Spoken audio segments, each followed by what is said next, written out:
Vishnupad Paramhansa Parivrajacharya Asto Saja Sata Shishimad A.C. Bhaktivedanta Swami Srila Prabhupada Ki Jai Ananta Koti Vaishnavrinda Ki Jai Namacharya Srila Haridas Thakur Ki Jai Prem Sakho Shri Krishna Chaitanya Prabhu Nityananda Shri Advaita Gadadhar Shivas Arigor Bhaktavrinda Ki Jai Shri Shri Radha Krishna Gopa Gopinatha Sharma Kunda Radha Kunda Giri Govardhan Ki Jai Shri Vrindavan Dham Ki Jai Mayapur Dham Ki Jai Jagannath Puri Ki Jai Ganga Mai Ki Jai Jamuna Mai Ki Jai Tulsi Maharani Ki Jai Bhakti Devi Ki Jai Samaveda Bhakta Vrinda Ki Jai.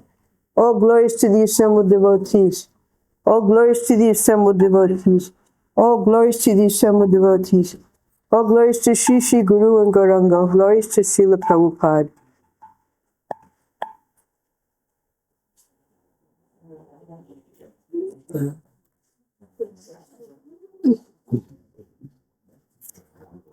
Hare Krishna. We'd like to welcome, for the first time in so many years, Yatra has come from China. And they've come to take part in the Srila Prabhupada Lilamrita class tonight. So there'll be a little translation noise in the background. We're continuing volume 3. And now, finally, last week we left Srila Prabhupada at the airport in New York. He didn't even get on the plane yet. So we'll start from there. He's in the lounge, just outside of the cocktail lounge in the New York airport. And the devotees are all sitting at his feet, and they're crying, and they're wondering if they'll ever see him again. And Hansaduta and his wife Himavati, they joined in New York and went to help open the temple in Montreal for Srila Prabhupada. And they were there in the group. Hansaduta, I was sitting right next to Swamiji, and all the time I was thinking, oh, my spiritual master is going to India. And he said, I want to die in Vrindavan. We all knew Swamiji was going, but now it was the last moment.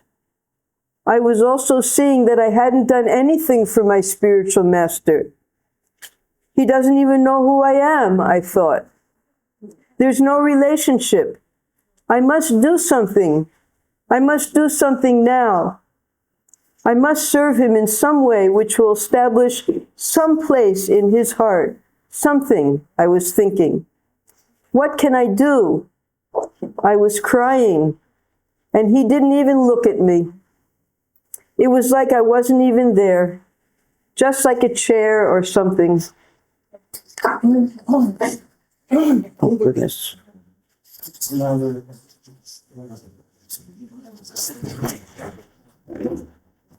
Uh-oh. कहाँ गया? इधर है. Magnet. वो नहीं अच्छा क्योंकि दोनों magnet है तो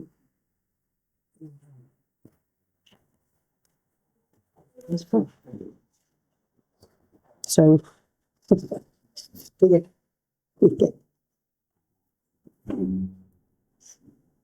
He was just always looking around and everything, and I was trying to catch his eye.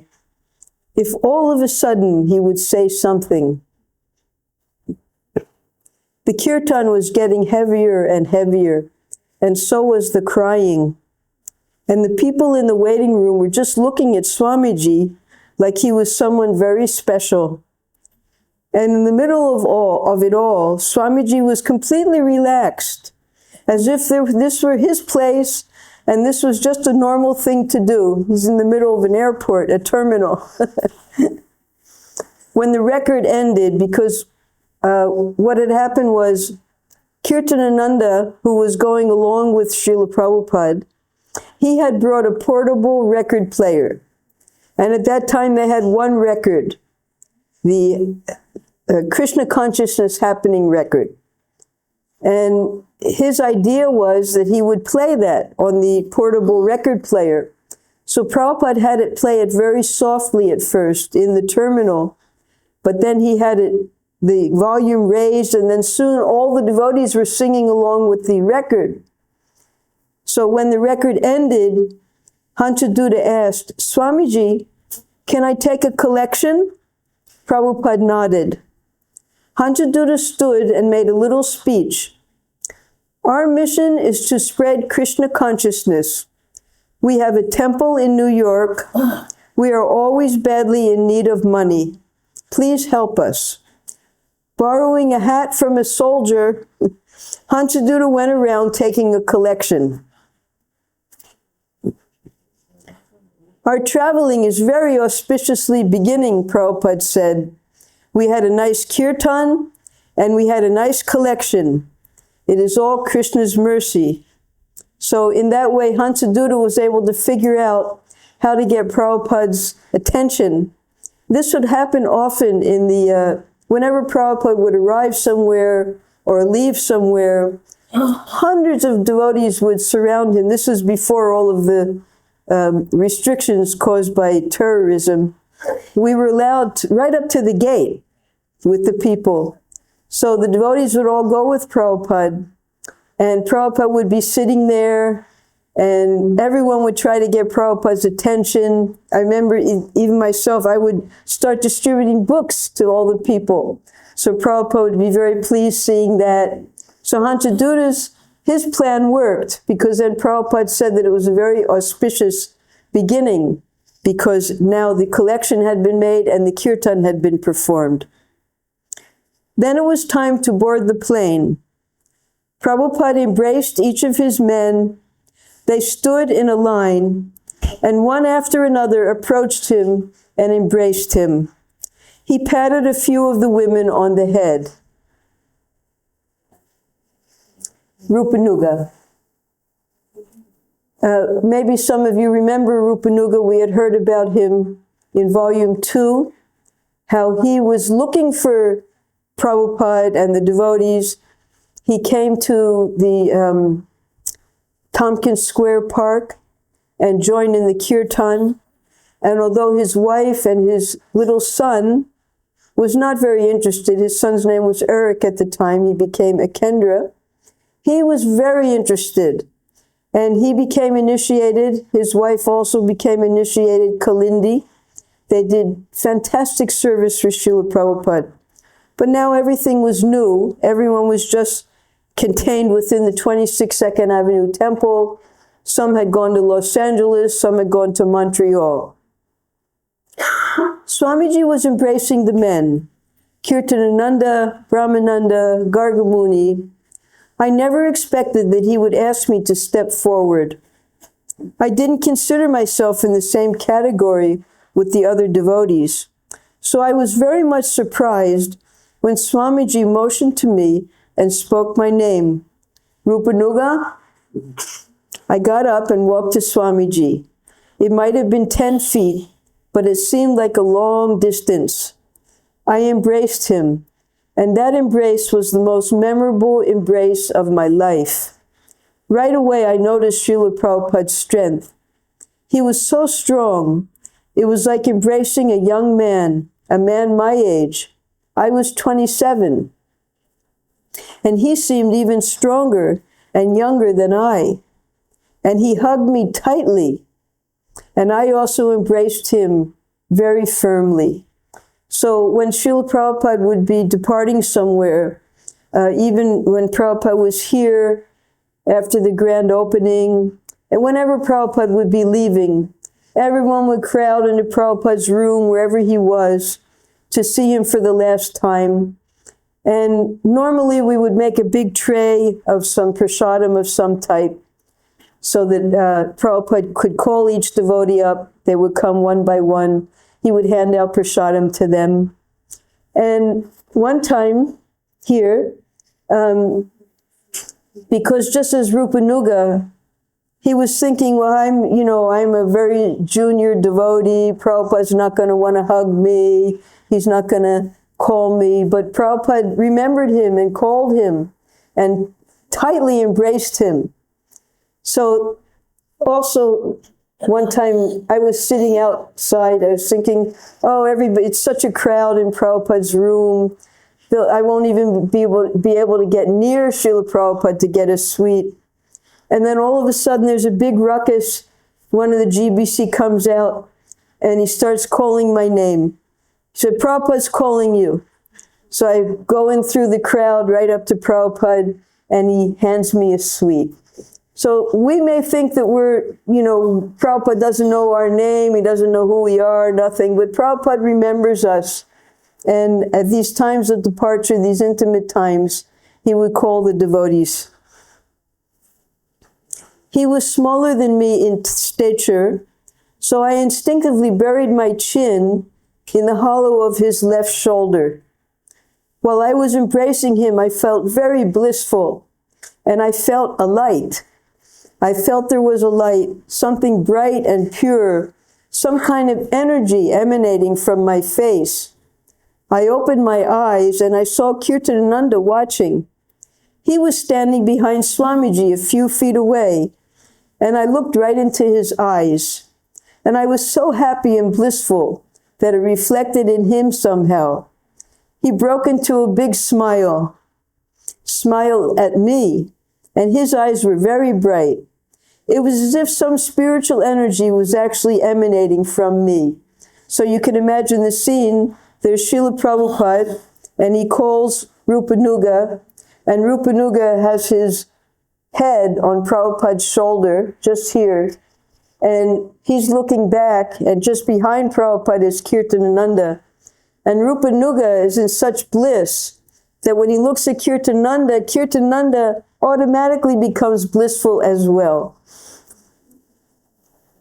That airport scene was a very important part of my life, because for me, a person who always had difficulty in loving another person, Swamiji's leaving forced out a lot of love from my heart I didn't even know was there. It's like becoming a spiritual person when you feel love really developing for the spiritual master. I was becoming a spiritual person. It was a tremendous outpouring of feelings of separation and grief at his departure. So this is how Prabhupada would draw the love out of the disciples. He said that he's not the type of person who loves easily, but just at the thought of separation from Srila Prabhupada, that love was becoming so strong within him. It was a tremendous outpouring of feelings of separation and grief at his departure, because we all knew he was our life and soul. And to a person, none of us were sure we would ever see him again. Because by this time, Srila Prabhupada, he had come out of the hospital. He had tried to recover in New Jersey at Long Beach. That was unsuccessful. There wasn't enough sun. Then he flew all the way to California. There wasn't enough sun there. So now he realized he needed to go back to India to get the treatment that he required for recovery. But he still wasn't well. And they didn't know if he would ever be able to return again. So this is a picture of them actually at the Air India terminal. You can see Kirtanananda in his woolen suit. And there's Hansaduta and his wife Himavati and Brahmananda behind Prabhupada.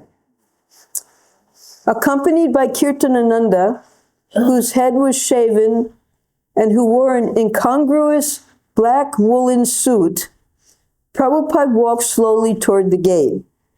As he disappeared from view, the devotees ran for the observation deck to get a last look at his departing plane.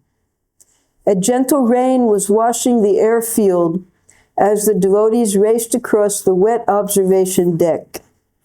There below were Prabhupada and Kirtanananda walking towards their plane. Abandoning decorum, the devotees began to shout. Prabhupada turned and waved. He climbed the movable stairway, turning again at the top and raising his arms and then entered the plane. So this was the last they saw of Prabhupada as he entered. The devotees chanted wildly while the boarding steps moved away. The door closed, and the plane began to turn. The devotees had pressed close to the rail, but they pulled back as the jet exhaust blasted them with heat. With a great roar, the Air India jet, lights blinking, taxied out to the runway. The devotees continued to chant Hare Krishna until the plane left the ground, became a speck in the sky, and then disappeared. So we're on the next chapter now. It's entitled India Revisited, Part 1. The plane did not go straight to India. The plane flew during the night and arrived in London by morning. Srila Prabhupada had planned a stopover. He checked into an airport hotel, took his massage, and rested. In the afternoon, he rose and bathed, and then he and Kirtanananda boarded their plane, bound for New Delhi via Moscow. While the plane was still on the ground, however, a crew member announced a short delay due to health regulations. A passenger who had disembarked earlier that day was now sick, apparently with smallpox.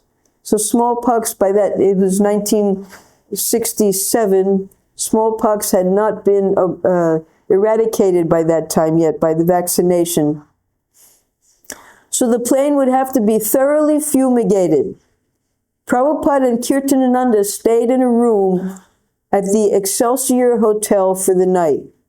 Now later we'll read, you see Prabhupada, every time he made a stop, he would write letters to the devotees in America. And those letters were kept.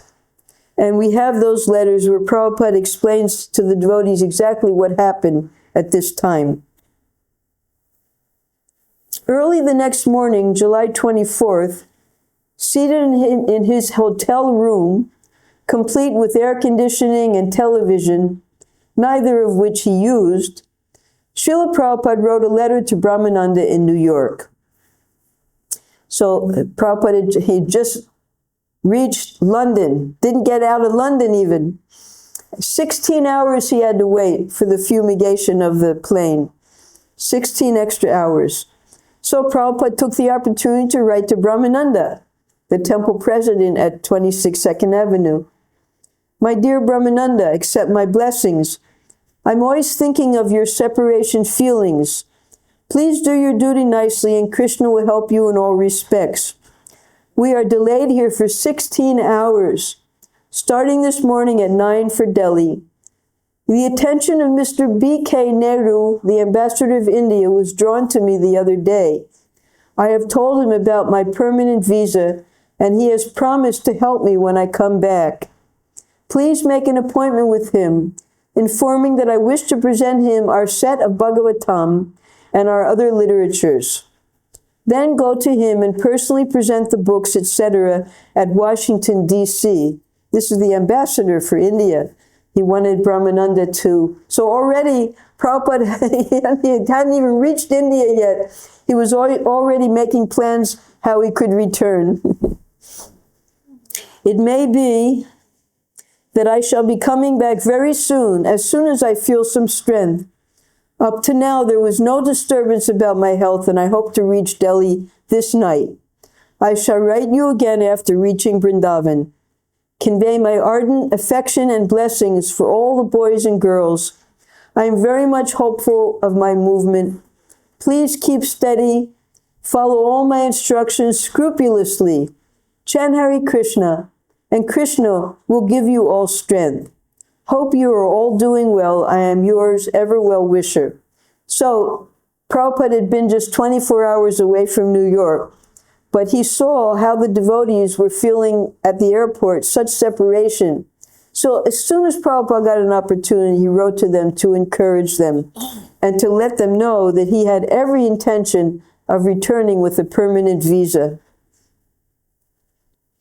Prabhupada and Kirtanananda flew to Moscow.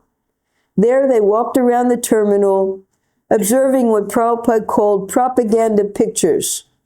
After a 1-hour stopover, they reboarded and flew another 8 hours, arriving in Delhi around midnight. So later Prabhupada wrote a letter describing in detail his stop-off in Russia. We'll hear about it. I'm including the letters.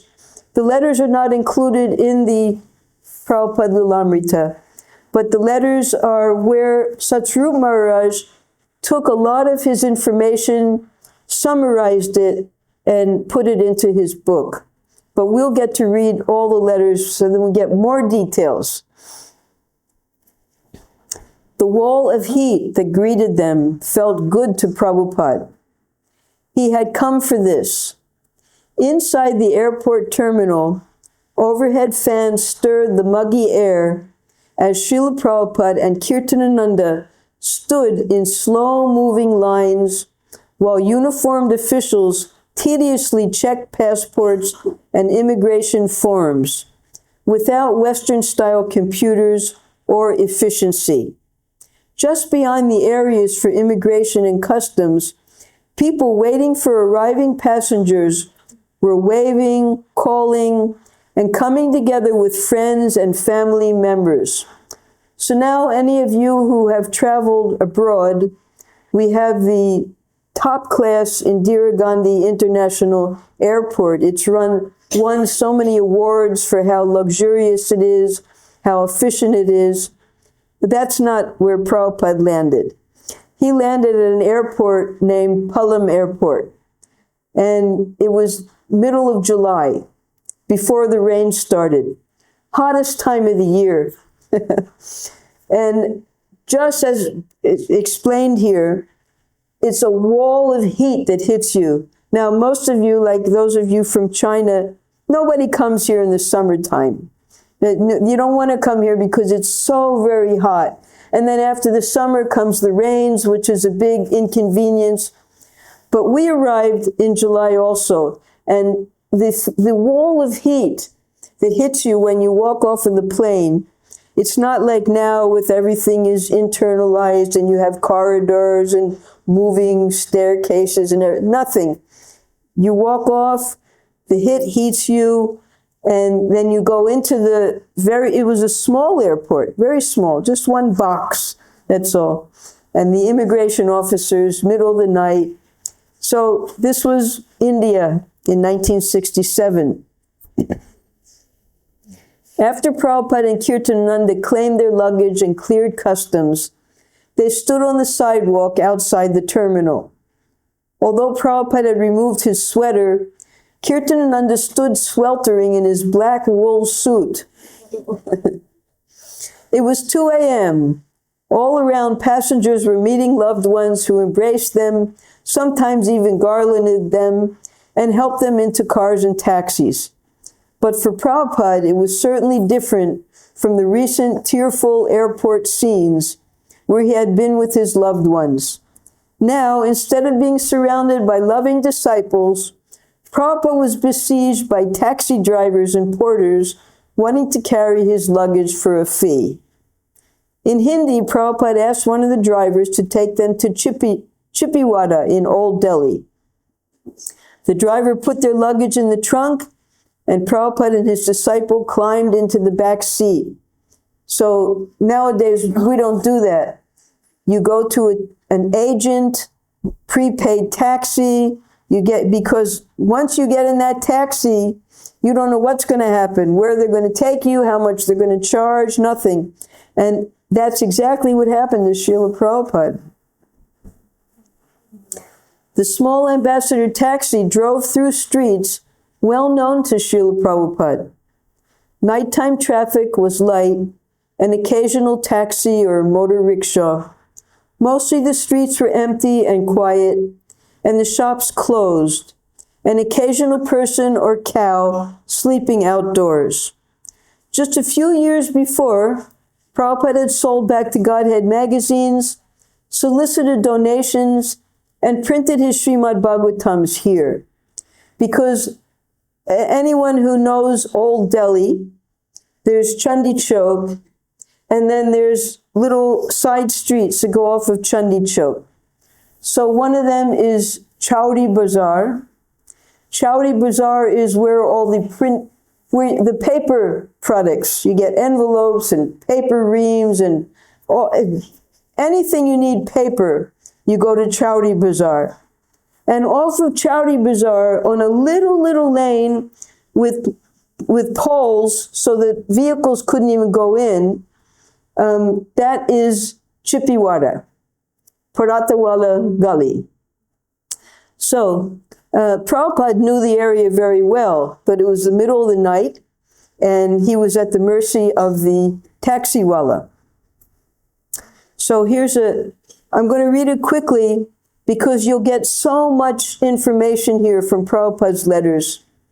Dear children at New York, please accept my blessings. We had a very nice plane ride here to New Delhi, although it took somewhat longer than we had anticipated. We arrived in London on schedule Sunday morning, and Kirtananda gave me a massage, and then I took shower, bath, and rested until afternoon. We boarded the plane for Moscow, and no more than we got in our seats when it was announced that due to health regulation, there would be a short delay. The delay, however, turned out to be some 16 hours. It seemed that someone on the plane, when it came into London, had smallpox.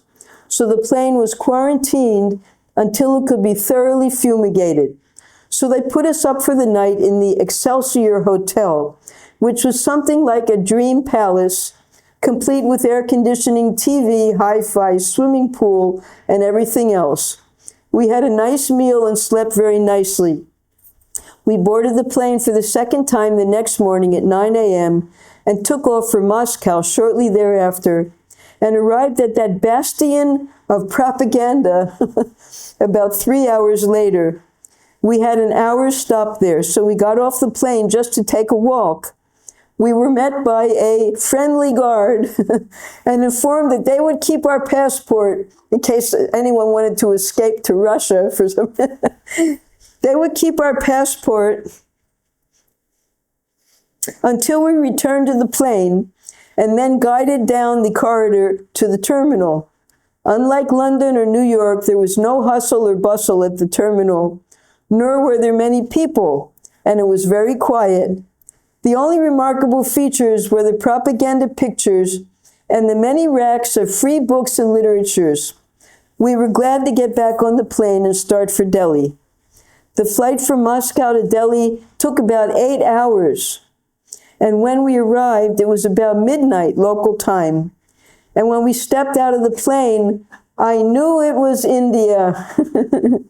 It was like walking into a solid wall of heat.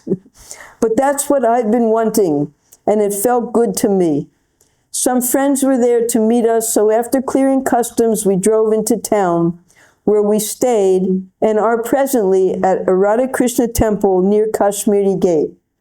Today I have consulted with 2 Ayurvedic physicians, one of whom is famous in these quarters, and they conclude that my trouble is with my heart, but that all danger is past, and that I will be just fine, provided I follow simple regulative measures with my diet and work. I also have been given some medicine, so we shall see how Krishna desires. Tomorrow, Krishna willing, we will go to Vrindavan. Well, that didn't happen. Prabhupada had great dreams of going immediately to Vrindavan, but he fell sick. Where you can send mail to me. I have played the record a number of times here, and when they hear it, they think it is wonderful. I am very anxious, even more than ever, for our American house in Vrindavan. So Prabhupada very early, just after he had initiated for the second time the devotees, he envisioned that because now some of his students were becoming serious in Krishna consciousness and taking initiation, he would bring them back to Vrindavan and train them properly there as Vaishnavas.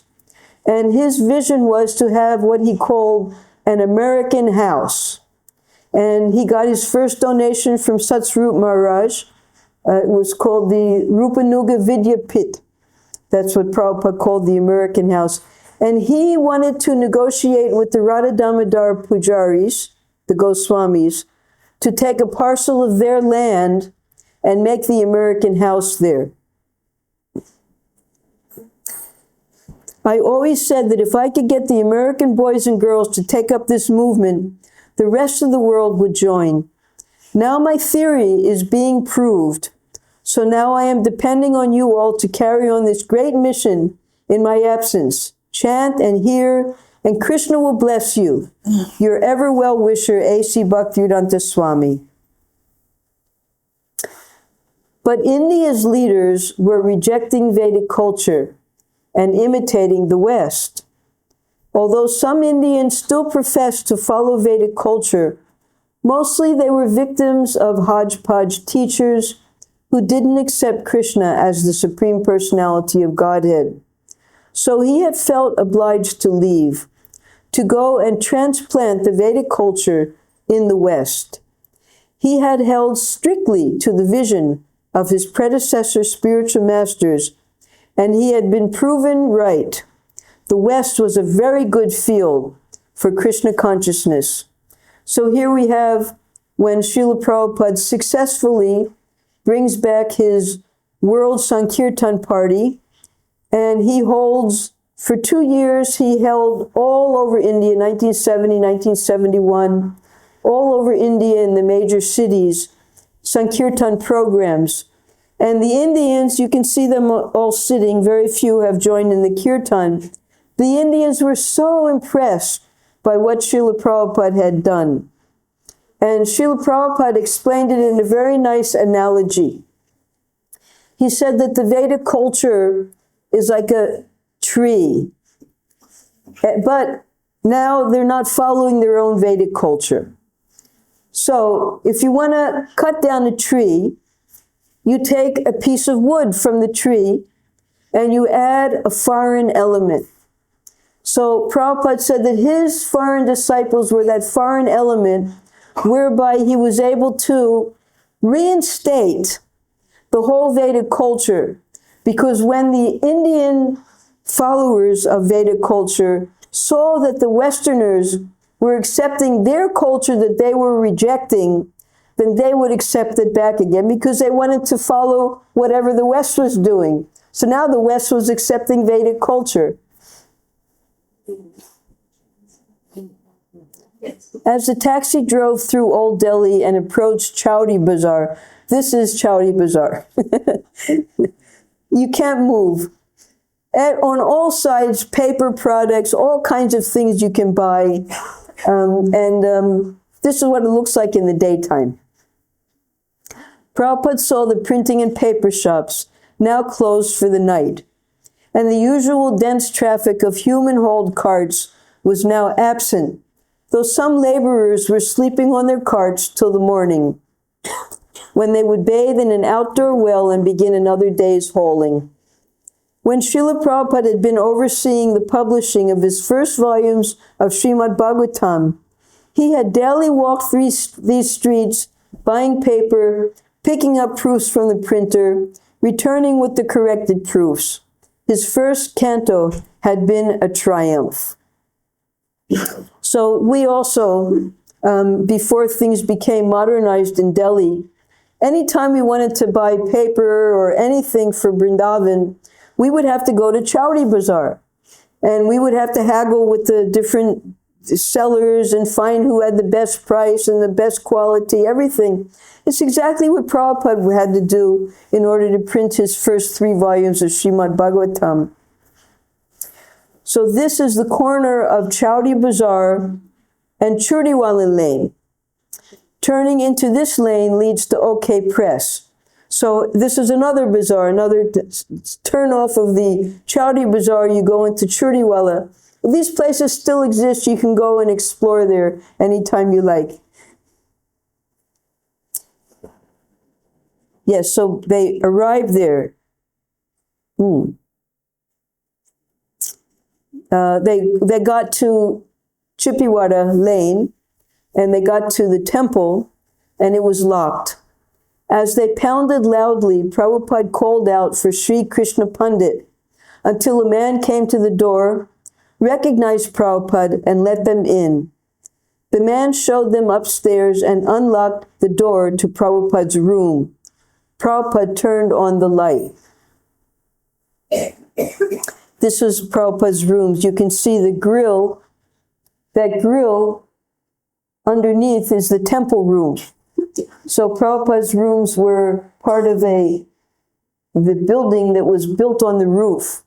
And different tenants had some of these rooms next to Prabhupada. The room hadn't been opened since Prabhupada left 2 years ago. The room was bare and dusty, and the bulb hanging from the ceiling created stark light and shadows. On the floor was the 3-foot-high cement dome, indicating that directly below were the altar and the deities of Radha and Krishna. The dome prevented anyone from accidentally committing the offense of walking directly above the deities. The closet was stacked with printed Srimad Bhagavatam pages, Srimad Bhagavatam dust jackets, and form letters to prospective members of the League of Devotees. Everything was just as Prabhupada had left it. So this is Prabhupada's room, his little room, with the entrance there, and this is the dome where the deities are, and all of Prabhupada's belongings. A little table where Prabhupada used to cook on a hot plate. You can see where looks like kerosene underneath there. And Prabhupada's luggage and his folding beds. This is the room where I compiled Srimad Bhagavatam, Srila Prabhupada told Kirtanananda. I slept here, and over here was my cooker and my typewriter. I would sleep and type and cook and type and sleep and type. Kirtananda was shocked to think that Swamiji living here in such a poor, humble place. It wasn't even clean. Well, 2 years you can expect it wouldn't be clean. This is what the room looks like now, after they've taken over. The ISKCON has acquired the temple, and they made everything first class. But the dome is still there, the original dome. Although Kirtanananda was uncomfortable in his suit and wondered when he would be able to get rid of it, he managed to get a thin mattress for Swamiji. 2 Ayurvedic doctors came. They both agreed that the trouble was Swamiji's heart, but that the danger was now past. They gave him medicines and advised him to keep a regulated schedule of eating, resting, and working. So hopefully now that Prabhupada was back in India and he didn't have to attend to all of his little children in America, he would get the opportunity to rest.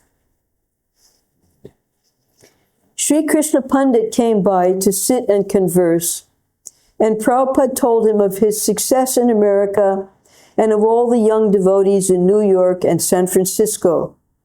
Prabhupada played his record for Sri Krishna Pandit, and this grew a crowd of curious persons from other rooms in the temple.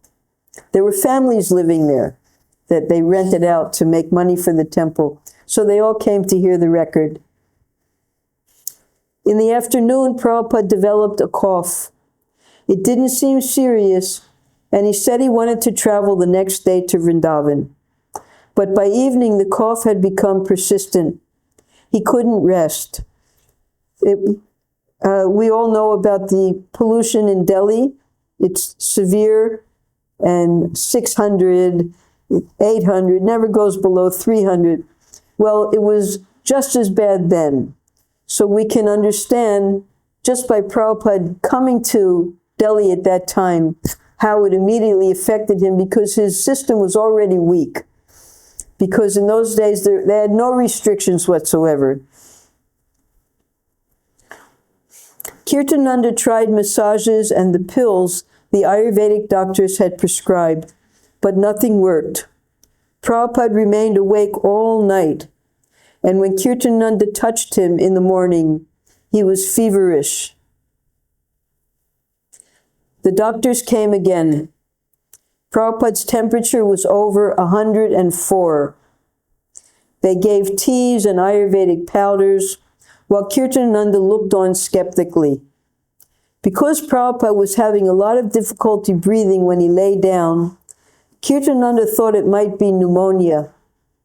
So Kirtananda gave him penicillin, of which he had brought a supply. In the afternoon, an elderly Sikh doctor who practiced Western medicine came by and gave Prabhupada a penicillin injection. Prabhupada then fell asleep and rested quietly for the first time in 24 hours. While Prabhupada slept, Kirtananda wrote a letter to his godbrothers in New York. Now, if anyone has the database, you'll see that Prabhupada would write letters, and after Prabhupada would sign off, your ever well-wisher, A.C. Bhaktivedanta Swami, there would be a footnote of Kirtananda to the devotees, his letter, in the same letter. And he would duplicate and triplicate that letter. Whenever Prabhupada wrote to San Francisco, Kirtananda's message would be there, the same message that he sent to New York, the same message that he sent to Montreal. I know you would like me to say straight out my opinion as to how he is, and that is not good. The outcome, as always, but now very apparently, is only in Krishna's hands. Please chant Hare Krishna. So this is Kirtananda's footnote. Please chant Hare Krishna, for that is the only thing that can save him. That is what saved him before, and that can do it again. I know that his task is not yet complete, and by Krishna's mercy, he can again be spared. Kirtananda also asked the New York devotees to call the devotees in San Francisco, Santa Fe, and Boston, and have them continue chanting for Swamiji's health. He reminded them to strictly follow all of Swamiji's instructions. So by that time, Subal had gone to Santa Fe to open a temple, and Satsvarup and Rai Ram had gone to Boston to open a temple and also start the ISKCON press there in Boston. Okay, now, this is another letter from Kirtananda, and I want to share it because you get more details that way. All glories to Sri Guru and Gauranga, dear Prabhus, I am writing again today, but not with the same heart. Yesterday, His Divine Grace developed a cough in the afternoon, which at the time I thought nothing of. But as the evening progressed, the cough got more persistent, and all night he got no rest. I tried to help him several times during the night, but neither massage nor the pills which we had were effective. This morning when I touched his body, it was ablaze. His temperature was over 103, and soon over 104, in which vicinity it has stayed all day. Several doctors, Ayurvedic, were consulted with the prescription of various teas, powders, potions, and whatnot. Meanwhile, I myself had diagnosed it as pneumonia due to the great difficulty in breathing, especially whenever he would lie down, and began giving some polycillin, that's penicillin pills, which we had brought. About noontime, one elderly Sikh gentleman who practices a version of Western art, meaning medicine, came by with a large injection of penicillin. Just now he is sleeping quietly, something which he could not do before, so at least that is an improvement. I know you would like me to say straight out my opinion as to how he is, and that is not good. And then this is what he wrote in the other. Now, because Kirtananda, he came from a family of his father was a Baptist minister, he starts to quote the Bible. They didn't know much of the Bhagavad-Gita yet at that time. Okay, I request that you immediately, and then in parentheses, wait for night rates if you want. It's cheaper to call at night. Call the other centers and read this and the other letter to them, which I hope you receive at the same time. Just before getting sick, Swamiji requested that you send some stationery here, so you could send a few sheets for now to the Vrindavan address in case we need it. We'll write more tomorrow. Also make a copy of these letters and mail them to the other centers. The next day, Srila Prabhupada's fever was down to 100.6. He was still sick, but he talked again of going to Vrindavan. He dictated a letter to his book-selling agents in Delhi, Atmaram and Sons, asking them for an up-to-date account of their sales of his Srimad Bhagavatam. So while Prabhupada was away, someone named Mr. Chandrasekhar was receiving all of the money from the sales. There weren't that many sales. Unless Prabhupada would personally go and present the books. The books religious books were not big sellers. So Prabhupada wrote in this letter that do not give any more of the sales profits to Chandrasekhar. Instead, now that Prabhupada was back in India, it can go directly to him. Old acquaintances came by and were disappointed to find Swamiji unable to accept their invitations. Prabhupada asked that they invite Kirtanananda in his stead. So if you can remember from volume 1, when Srila Prabhupada lived at Chippiwada, many of the people who he met at that temple there and during his excursions for the printing and getting contributions and getting supporters for the League of Devotees, they would invite Prabhupada to hold house programs and regular classes on his Srimad Bhagavatam. So now that Prabhupada was back, they all wanted Prabhupada to come and continue as he did before. But he was in no condition to do so after his heart attack and now that he was suffering from this congestion. So instead he sent Kirtanananda. For several days, Kirtanananda visited the homes of these pious Hindus. He played the record on his portable phonograph, chanting along and dancing with his arms upraised. Then he would give a short speech. His hosts accepted him as a sadhu, fascinated that an American had taken so seriously to Krishna consciousness. On August 1st, after 6 days in Delhi, Prabhupada went to Vrindavan. Kirtanananda wrote back to New York, "My dear brothers and sisters, greetings in the name of Krishna from Vrindavan. Obviously, Swamiji is much better, especially after reaching Vrindavan. His eyes now have a special glow. We left Delhi yesterday, the 31st, morning on the Taj Express, and in 2 hours we're at Mathura. We rode special third class, and it was quite satisfactory, not at all crowded like the usual third class. Anyway, we are now here and are in the process of settling down. Swamiji has 2 very nice rooms, quite cool, just off the porch where the Bhagavatam is read. How appropriate." So this is Swamiji's nice room. A very standard charpai, and Prabhupada didn't even have a mattress.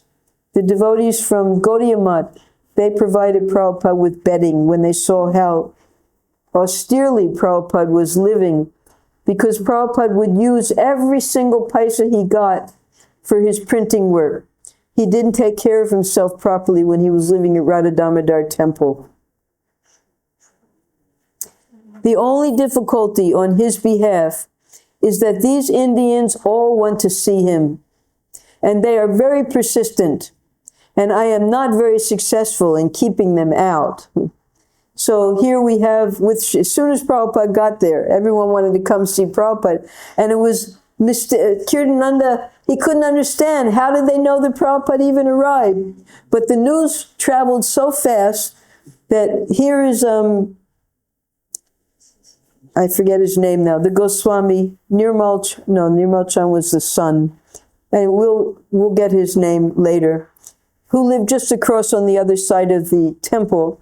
He came, they would bring Prabhupada some of the Rajbhog every day, and very wonderfully, Krishnadas Babaji, he came to see Srila Prabhupada immediately. Prabhupada's very dear godbrother and friend. So that's Krishnadas Babaji there. Vrindavan, seen materially, is a very beautiful place. The country is very flat, and there are many trees, monkeys, peacocks, and of course temples. It is also very poor. Both the people and the temples are in a bad state of disrepair. But spiritually considered, there are many great devotees here, and it is wonderful to walk down the streets and see tilaks all over the place, and people chanting on their beads. If I can develop a fraction of their devotion for Krishna, my life will be successful. It is all thrilling to hear the temple bells ringing so many times throughout the day. Last night I played our record for Lord Damodar here in the temple, and then performed kirtan with some of the local devotees. It was very nice, but you will be surprised, I think, when I say that I prefer your kirtan in New York. So this is the Radha Damodar temple deities. After Prabhupada had been in Vrindavan only one day, and his health had only slightly improved, he began planning his return to America. I am always thinking of you, he wrote to the devotees, whom he addressed as his dear students. I cannot stop my Western world activities, and I have taken leave from you only for 6 months, and it may be that on or before I will come to you again. Kirtananda says from my bodily feature that I am improving. I am also feeling like that. So this is a letter that Prabhupada wrote. He arrived on the 1st of August. He immediately wrote to the devotees on the 2nd of August. My dear students, please accept my blessings. I'm always thinking of you, and I'm feeling separation. I wish to return at the earliest opportunity. I cannot stop my Western world activities, and I have taken leave from you for only 6 months, and it may be that or on or before I will come to you again. So continue your activities with great vigor. I shall always pray to Krishna for your steady advance, but try to follow the principles which are necessary to strengthen oneself in the matter of spiritual advance. Never think that I am absent from you. Physical presence is not essential. Presence by message or hearing is real touch. Lord Krishna is present by his message, which was delivered 5,000 years ago. We feel always the presence of our past acharyas simply by their immutable instructions. I hope you will understand me right and do the needful. Kirtananda says from my bodily feature that I am improving. I am also feeling like that, your ever well-wisher. So that's why I'm putting these letters, because Satsuru Maharaj would just take 1 or 2 sentences, but the instructions that Prabhupada gave are so important in these letters. In Delhi, Prabhupada had received a letter from Brahmananda saying that Macmillan Company was definitely interested in publishing the Bhagavad-Gita. In Vrindavan, Prabhupada wrote Brahmananda to sign a contract at once on his behalf. Prabhupada had been considering whether to print privately in Japan or India or to wait for Macmillan. He wasn't concerned with the prestige and financial advantages of publishing through Macmillan. His first concern was to print as quickly as possible. Now, even when Prabhupada was in America, he had sent money to India to start printing the 2nd canto. The money disappeared, and the book was never printed. So Prabhupada was having failures. Now, finally, Macmillan was ready to print Prabhupada's Bhagavad-Gita, but not the whole thing, abridged. And that was all we had for 7 years, that abridged version, until they printed the full one, because that abridged version sold by the millions. So then they printed the full version. So here's the whole letter. Please accept my blessings. In continuation of yesterday's letter signed by Kirtananda, I may further inform you that Macmillan contract is very important. I have already confirmed the terms, and you are herewith authorized to sign on my behalf. If the contract is bona fide, then there is no need of printing the books at my responsibility, either in Japan or in India. I shall be satisfied with the commission and shall only be glad to see that the books are being read by hundreds and thousands of men. Whatever profit may be derived from it will be utilized for development of the American house here. By the way, we are living in, this is the American house that Prabhupada envisioned. Finally, he was able to get this temple. And he didn't mean it just for Americans, of course. He wanted all of his international followers to come here to Vrindavan and stay here. I would have been very glad if Hayagriva yourself and Rairam, along with Kirtananda, would have been present combinedly and give a start to the American house. Negotiations for the plot of land is going on, and as soon as it is settled, we shall begin work. Kirtananda is feeling the warmth of the city a little tediously. For me, this warmth is little bracy. Anyway, you try to fructify this contract, and it will be a great relief to me. We have already written to Hayagriva to return to New York and deliver the mass copy, manuscript, over to Macmillan. The balanced part of Gita Upanishad, which is being edited, should be finished as soon as possible, and wherever necessary, he may consult me by mail. The first 3 volumes of Srimad Bhagavatam, completing the first canto, may be published in 1 volume without the Sanskrit, i.e. only translation and purport. Similarly, we can publish the second canto in one volume, and so on, 1 volume per canto. So Prabhupada wanted to see his books printed anyway, anyhow. Prabhupada stayed in his old rooms at the Radha Damodar temple. Still incapacitated, he was being massaged and cared for by Kirtananda, who himself was listless and tired from the heat. But Prabhupada continued to range from one active and ambitious vision for his youthful Krishna consciousness movement to another. He would think aloud about the volumes of Srimad Bhagavatam ready to be published, if Macmillan would take them, and the boys could act on his behalf. There was so much to do. He wanted to return by October and oversee things personally. So this is Prabhupada in his room, and Prabhupada, there's his danda. He left his danda at the Radha Damodar temple. It was always there. A devotee stole it, if you can call him a devotee. He stole it, and with much pressure, he returned that danda. And you can find that danda and take darshan in Prabhupada's house. It's in the servant's room, in a locked case. Temperatures rose to more than 110 degrees, and Prabhupada and Kirtananda had to stay inside with the doors shut and the overhead fan on.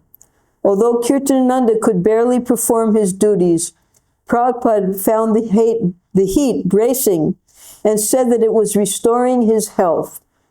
Then, after the first week, the monsoon rains began and the heat broke. So if you go to Srila Prabhupada's rooms at Radha Damodar, of course they're not in the same condition as they were when Prabhupada stayed there. But in Prabhupada's sitting room, there's 1 window, only 1 window, and 2 doors, a door on each side. So when the weather became too oppressively hot, they would have to close everything. Otherwise, all the heat would come in. So this is the window, just on the side of the column where Prabhupada would sit. He didn't have any asan or table or anything like that in those days.